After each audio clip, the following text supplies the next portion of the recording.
नमस्कार, स्वागत है आप सभी का न्यूज वन इंडिया में और मैं हूं आपके साथ शाफनी पटनायक। बुलेटिन की शुरुआत करेंगे बड़ी खबर के साथ। विधानसभा चुनाव के लिए नया प्लान बना रही है कांग्रेस। विधानसभा को 3 हिस्सों में बांटकर शुरू होगी सियासी तैयारी।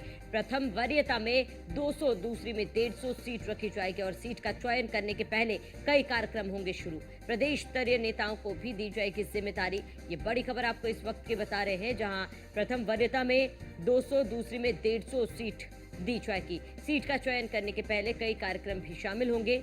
ये बड़ी खबर आपको बता रहे हैं, जहां प्रदेश स्तरीय नेताओं को भी दी जाएगी जिम्मेदारी।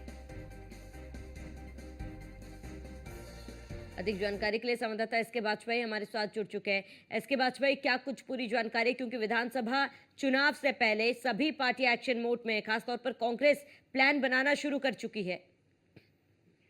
बिल्कुल निश्चित तौर पर, क्योंकि अगर हम देखें तो कांग्रेस अब 2027 के लिए पूरी तरीके से एक्टिव दिखाई दे रही है और कांग्रेस कोशिश कर रही है कि वो सीटें जहां पर कांग्रेस बेहतर परफॉर्म कर सकती है और साथ ही साथ जहां पर कांग्रेस ने अभी हाल में हुए लोकसभा चुनाव में बेहतर परफॉर्म किया है, उन सीटों को कैटेगराइज करके अब कांग्रेस अपनी तैयारियों को शुरू करने जा रही है। ये तैयारियां 2027 के विधानसभा चुनाव को ध्यान में रखकर होंगी, जिसमें अलग अलग कैटेगरी के जो सीटें हैं उनको कांग्रेस बांटकर अब इस पूरे अभियान में लगेगी।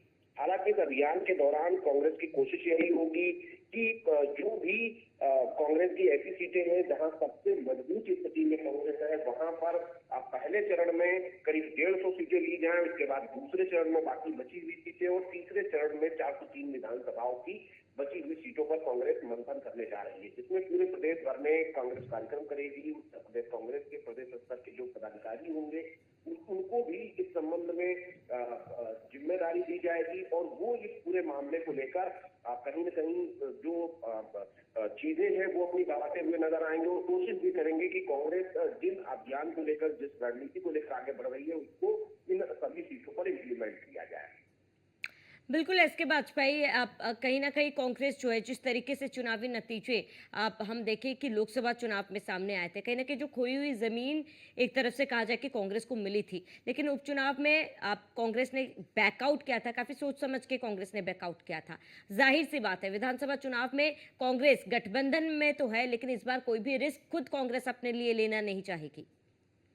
बिल्कुल निश्चित तौर पर, क्योंकि कांग्रेस समाजवादी पार्टी के साथ गठबंधन में है। हालांकि कांग्रेस अभी तक सपा के साथ 2027 को लेकर किसी तरीके की चीजें फाइनलाइज नहीं कर पाई है, लेकिन बावजूद इसके कांग्रेस अपने स्तर पर जो संगठन की तैयारियां हैं वो करने में जुट गई है और कांग्रेस कोशिश कर रही है कि 2027 से पहले ही अपने संगठन को मजबूत किया जाए, बैठकें कर ली जाए, जो पदाधिकारी हैं उनको जिम्मेदारी दे दी जाए और उन सीटों पर, खासतौर पर जिन पर बेहतर परफॉर्मेंस कर सकती है, उन पर कहीं न कहीं अपनी नजर बनाकर रखी जाए, उन पर फोकस किया जाए, ताकि 2027 में कांग्रेस जो वर्तमान में पूरे प्रदेश में सिर्फ 2 सीटों पर है, वो प्रदेश की 403 विधानसभा सीटों में अपनी संख्या को बढ़ाए। ठीक है, इसके बाद में तमाम जानकारी के लिए आपका बहुत बहुत शुक्रिया।